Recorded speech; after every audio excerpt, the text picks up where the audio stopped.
Students, we'll start with the chapter 15, improvement in food resources. Okay, now all the living organisms need food. Okay, and we know the food contains proteins, carbohydrates, fats, vitamins and minerals. Now both plants and animals are the major sources of food for us. Okay, we obtain food from agriculture as well as animal husbandry. Now India is a very populous country.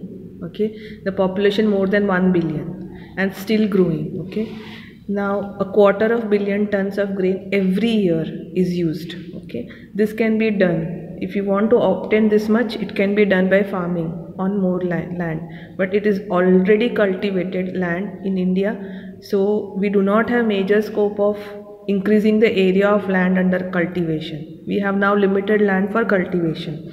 So it is now necessary to increase our production efficiency for both crops and livestock. Livestock means animals. So because we cannot increase the area, we have to increase our production efficiency. Okay, so more of production in less of area. So the efforts to meet the food demand by increasing the food production, there are certain steps taken like green revolution. Now this green revolution has increased food grain production. Similarly, you have got white revolution that increased the availability of the milk. Okay, now these revolution mean that our natural resources are getting used for this revolution. Okay, so they are used up more intensively.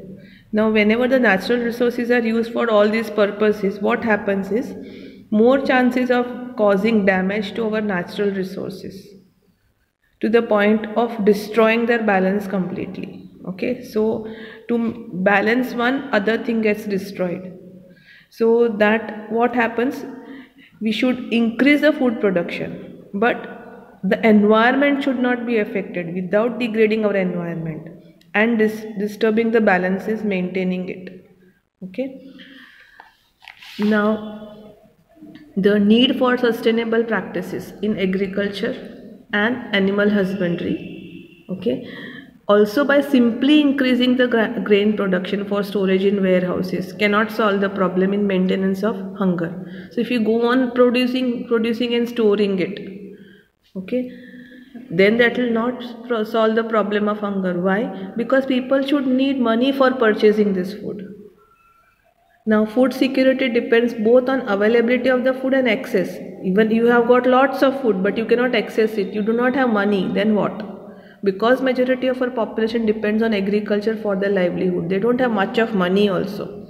So increasing the incomes of the people which are working in agriculture is therefore necessary, so that they can buy this food for themselves to combat the problem of hunger.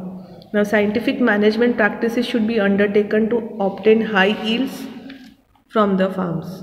So you should get more yields from the farm. For that you have to have mixed farming, intercropping, integrated farming practices. Okay, and also you can have integrated agriculture plus livestock practices. Now how do we increase these yields of the crops? So for that, first step is improvement of crop yields. We should understand what crops we grow. Okay, so the first category of crops are like cereals, which gives us carbohydrates, pulses, like which gives us protein. These are the examples. Okay, of carbohydrates we have got these examples. For pulses you all know this. Then you have got oil seeds, which gives us fats. These are the examples. Then you have got vegetable, spices, fruits, which gives us vitamins and minerals. So these all are food crops which we eat. Next category of crops are known as fodder crops. These fodder crops are used by the livestock, the animals, like berseem, oats, Sudan grass. So we also need these type of crops for the cattle. Okay, so two varieties of crops, food crops and fodder crops. Okay. There are two questions here. One question which you have to answer in your notebook. Now all these different types of crops, okay, they need different climatic conditions, temperature, photo periods for their growth and completion of their life cycle.